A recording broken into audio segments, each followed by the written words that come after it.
नमस्कार, आप देख रहे हैं आर्यावर्त टाइम्स। मैं हूं निहारिका सिंह। इस वक्त की बड़ी खबर बिहार की राजनीति से सामने आ रही है। पूर्व सांसद आनंद मोहन ने जन सुराज अभियान और उसके सूत्रधार प्रशांत किशोर पर जोरदार हमला बोला है। गुरुवार को अपने 2 दिवसीय शिवहर दौरे के दौरान उन्होंने प्रशांत किशोर पर लोकतंत्र का अपमान करने का आरोप लगाया और उनके चुनाव संबंधी बयानों को सिरे से खारिज कर दिया।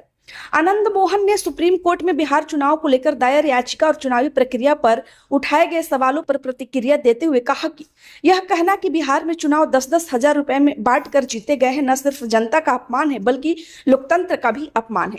उन्होंने कहा कि इस तरह के बयान चुनाव व्यवस्था और आम मतदाता दोनों की विश्वसनीयता पर सवाल खड़े करते हैं, जो बिल्कुल गलत है। उन्होंने आगे कहा कि चुनाव के दौरान वादे करना कोई नई बात नहीं है। आनंद मोहन ने सवाल उठाया कि क्या इससे पहले सरकारों और राजनीतिक दलों ने अपने घोषणा पत्रों में वादे नहीं किए। महागठबंधन ने 200 यूनिट मुफ्त बिजली देने की बात कही थी, किसी ने 30,000 रुपए देने का वादा किया था, तो इसमें नया क्या है। उन्होंने कहा कि फर्क सिर्फ इतना है कि कुछ लोग इन वादों पर ज्यादा शोर मचाते हैं, जबकि राजनीति में वादे पहले भी होते रहे हैं और आगे भी होते रहेंगे। जनसुराज की पदयात्रा को लेकर भी आनंद मोहन ने तीखी टिप्पणी की। उन्होंने कहा कि इतिहास में सच्ची पदयात्राएं बहुत कम लोगों ने की है। उन्होंने उदाहरण देते हुए कहा कि देश को समझने के लिए महात्मा गांधी ने यात्रा की, भूदान आंदोलन के लिए विनोबा भावे ने पदयात्रा की और देश की हालत जानने के लिए चंद्रशेखर ने कश्मीर से कन्याकुमारी तक यात्रा की।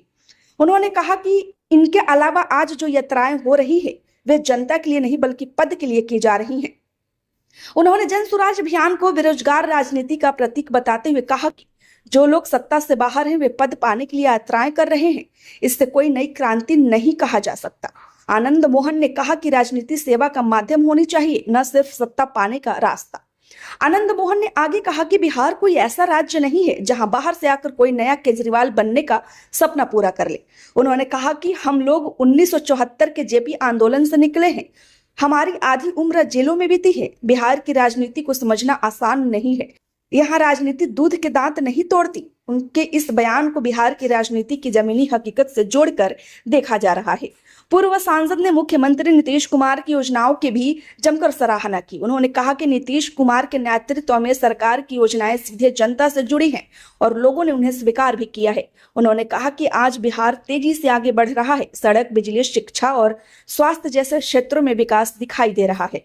सरकार की योजनाएं सिर्फ कागजों तक सीमित नहीं है बल्कि जमीन पर दिख रही है। आनंद मोहन ने यह भी कहा कि राजनीति में चर्चा, यात्रा और गतिविधियां चलती रहनी चाहिए। लोकतंत्र में संवाद जरूरी है, लेकिन सिर्फ बयानबाजी और लंबी लंबी बातें करने से बदलाव नहीं आता।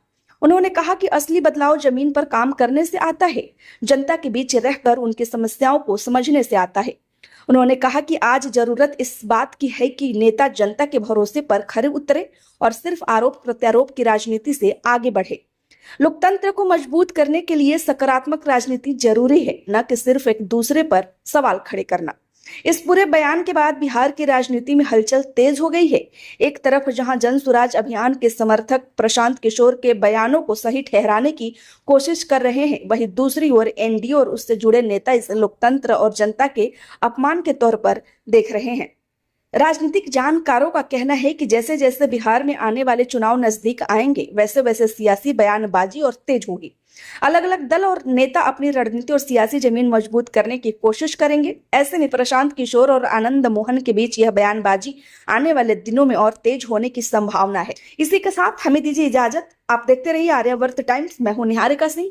फिर मिलते हैं अगली खबर में। धन्यवाद, नमस्कार।